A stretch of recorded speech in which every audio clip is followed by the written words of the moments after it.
Eu sunt Rezi 8 râtun. Astăzi filmăm un tutorial pe care puteți să vă schimbați poza pe Steam. Adică trebuie să intrați pe Steam Portfolio.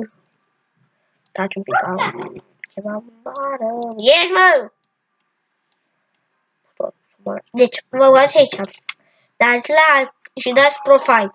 Și apoi când dați la profile, dați așa. Dați edit profile. Și dați, uite aici, dați aici jos. Și dați aici, cons file. De exemplu, eu vreau să pun... Nu vreau să pun nimic. Nu vreau să... Dă-te. Ce faci? Ce faci, mă? What the fuck? Ești prost. Opa. Uite, asta și dați upload. What the fuck? Deci nu merge.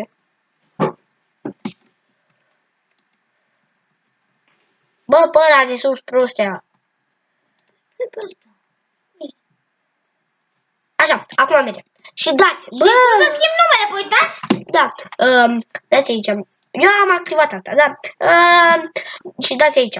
Dați, eu o să scriu, poza mea nu e asta, eu o să scriu Răzvi 8 râtun. Litere mari. Da, mă știu. Și real mă cheamă Răzvi. Și apoi dați. V-ați schimbat poza, v-ați făcut tot ce vedeți. Și dați aici, jos, dați save care. Și apoi gata.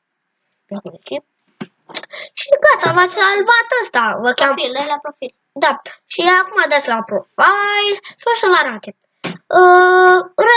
Așa, poza de vi-a spus-o și ăsta sunt jocurile de le o să jucați. Puteți să mă căutați pe Steam, puteți să-mi dați cerere și apoi puteți să intrați în grupul meu.